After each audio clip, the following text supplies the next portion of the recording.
So, mentation. Okay?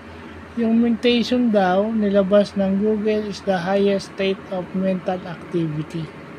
So, ibig sabihin, pag gumagana ang isip mo, at yun ay nasa highest form, you are doing mentation. Hindi pa natin alam kung ano yung mga examples ng mentation, so siguro bukas. So, yun yung mga bagong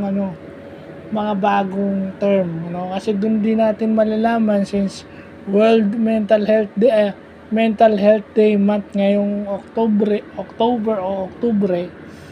at katatapos lang nung World Mental Health Day, malalaman natin kung ano sa mentations na yun yung nakakakos ng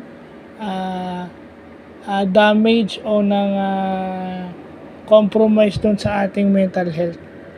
Kasi any